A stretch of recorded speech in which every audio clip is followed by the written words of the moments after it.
I always talk about having conviction, persistence, and consistency in the sales process and being that sales professional.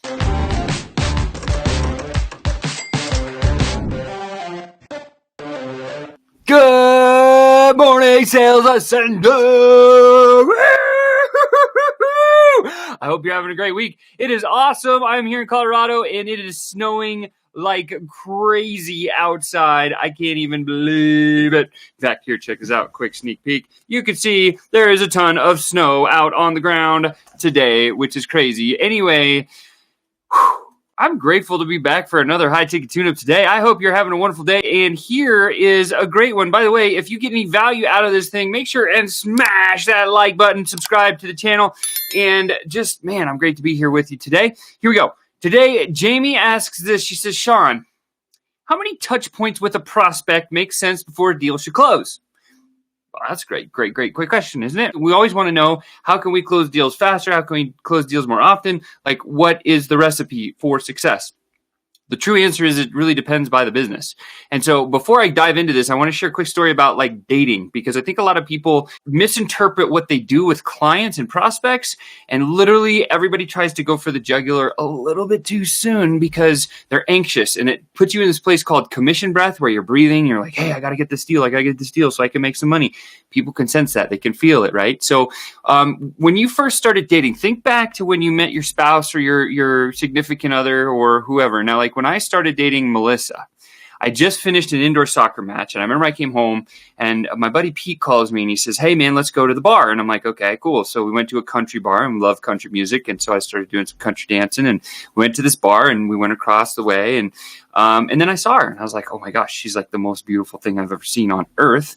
And I was like, man, I got to meet her. But I didn't want to take it too fast. I wanted to kind of get into a courtship or relationship or dating kind of environment with her and see if she was the right fit. Because, yeah, first, obviously, it's going to be a good fit. So I think like as we transition from dating, I'll kind of walk through my story as how it pertains to sales and touch points. So when you first look for a new opportunity, right, look for that ideal perfect client. Right? We should all know that. We hear it a million times. Like, who's your avatar? What are their descriptions? Psychographic, demographic, anything else of sorts. Same thing in the dating world. When I first saw Melissa, I was like, oh, she passes my test of she's a beautiful looking creature and I want to go up and I want to speak with her. And so I walked up with her and I said, hey, how's it going? And she said, hey, I'm good. Nice to meet you. And I was like, hey, let's go dance. And then she says to me, oh, I don't dance. And I was like, that's interesting. Like, I would like somebody that likes to dance. And so instead, I thought to myself, well, great. I don't dance either. I boogie. Let's go. And I grabbed her and I just pulled her on the dance floor because I really wanted to see. It was a little bit aggressive, but I did because I wanted to see like if she had coordination. That was kind of like my next test. And dancing is a great move to understand if somebody has some coordination, because I like people that, have a little bit of coordination and like to go out and do things and everything else. So again, in your world, right? So the first thing is when you're looking for a prospect or a client, you say, oh, is this my perfect client? Do they match my filter or my description of what I'm looking for and who I'm looking for? And if yes, take it to the next level. Go have an introductory conversation with that person and say, hey, I do this. My business does this. People come to me when they struggle with this or that. Do you have any of those issues? Maybe that's your next filtering criteria. I don't know what that's going to be for you, right? And I'll get back to how many touch points make sense in a minute here, so hang with me. So next thing, I'm dancing with Melissa, and I'm like, oh, wow, she's got coordination. She can move a little bit. She's good. She passes the test. Okay. So then what's the next step, right? So after we get done dancing and we have a great night together, I say this. Now, this is way too soon. I should have said it, but I said, listen, why don't we go out on my boat? She goes, oh, no. Like, I don't go out on somebody's boat. Why? Think about a young lady going out on some dude's boat that she barely met the first night. There's not going to be any supervision, so to speak, right? So there's going to be just me and her, maybe a couple of friends out on the boat. She's like, no, I got a lot of friends that have boats, not interested, right? So that was kind of a move that she may have done to protect herself, or it might have been just a move to say, you know what, like, I'm not interested, right? So I didn't know what the case was. And I said, okay, no problem. And so I left that night and I never got her number or anything like that. And then I asked my friend Pete, I said, listen, man, I really thought that girl was beautiful. I'd like to meet her a little bit more. Hey, could we maybe like go camping or hiking or something? And he said, great, I'll tee it up. I'll ask, because his girlfriend was friends with my now wife, who was the girl that I was looking to date at the bar. And so then Pete says, hey, man, let's go for a hike on Sunday. I was like, great. So we ended up going on this wonderful hike, and it was our next encounter. We went down, we walked, we talked a lot. It was like about a 2-hour hike. And at the end, got back from the hike and I said to her, I was like, man, I'd really like to get to know you a little bit better. Would you be open to maybe grabbing a dinner sometime, something like that? And she said yes. And that was the start of an amazing relationship with my now wife. And I'm so grateful that she actually said yes to me. But there's a couple things that I did, right? There was several different touch points in that process, right? The first thing I saw her, she's like, oh, if she passes my test, maybe I passed her too. Then I figured out that she had a little bit of coordination. I was like, great, that's another touch point. Still no ask, right? The ask, the premature ask, the trial close came with, hey, do you want to go on my boat? And she said, no way, I'm out. I was like, okay, fine. And then I said, I didn't stop because she passed all my other tests. And I think a lot of people, when they're working with prospects and clients and everything else, they'll hit that point and someone will say no to them and they're like, I'm out. And then they quit.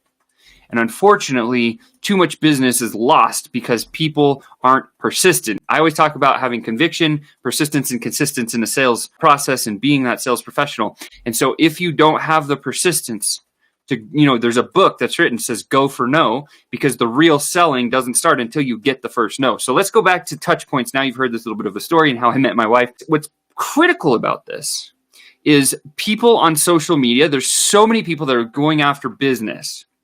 And they'll send a direct message saying, hey, buy my stuff. And people get turned off. And that's been going on for years, right? And so people don't like that. And so it's very abrasive, aggressive, and it doesn't make a lot of sense. However, if you start the conversation with something a little bit more casual in a way that you can actually tee up another interaction, and it starts with touch point after touch point after touch point. And that becomes the most critical thing. And I think most people forget about this process. And so as you're looking to find how many touch points do I need, right? Psychologists and experts all tell you this. They say 7 to 12 is kind of like this magic number where you start to break down the like and trust barriers. The resistance levels drop. The acceptance levels start to increase. And so maybe we should start there, right? So think back through your sales process in your business. When you find a new prospect, how many touch points does it take? Maybe you're using paid ads. Let's go down the path for a second. You take the time and the effort and the energy to build a campaign. You put the content out there and they see your ad. Most people, unless they're a very small percentage, I think it's 2%, maybe 3%, click on that ad. Everyone else, 97%, they don't even look at your first ad. So people going into paid ads, they think to themselves, oh man, I'll just put this one ad out there and it'll bring new business to me. Well, not usually the case. You're only going to get 3%. The early adopters is what we call them, that are actually going to click your link and go get some more information. So that's fine. So if that's what the case is, so then it's what do we do next? So, okay. So the first ad, they've seen it. Maybe we need in the campaign, need to build a second content piece that retargets the person that saw at least a couple of seconds. That's why Facebook and paid ads are so wonderful, is you have this ability to get the data to say, oh, this person saw something of mine. He didn't click on it. So I'm going to send another piece to him or her. And so then they will click on that and then consume some more information of mine. So this happens again. Now that's a second touch point. Now they click something. That's a third touch point. Now they go and they start consuming something. That's probably a fourth touch point. At that stage, most people send them right to a sales page. And when you get to a sales page, what is it? Now they're reading the sales page, they're going through this thing, and then there's a buy. That's only 5 touches. This is why, in my opinion, paid ads takes a little bit longer than a lot of other things that are out there, but it does get big results. And I love paid ads. We always say that, and I love, how the data is portrayed and given to us. But the secret is we need to go back and reverse engineer. That's why people develop these things called free lead magnets. Why? Because it builds the likability and the trustability. But even if you have a lead magnet, it does not make sense to just open up a message with somebody or send a piece of content out in front of somebody and say, hey, download my free thing, right? That can be effective, and it does work from time to time, especially if there's somebody's trying to solve a need for a specific reason. And if you know your avatar and you know the language they speak and you're truly on point with that ideal person and they've touched and they've passed the test, then sending them a lead magnet makes a little bit of sense. And with that said, I hope this answers your question today. Happy day, happy high ticket tune-up, and I hope it solved a need for you. By the way, again, smash that share button, like this post, and subscribe to the channel. Love to have you here. And with that said, I love you, and I'll see you tomorrow.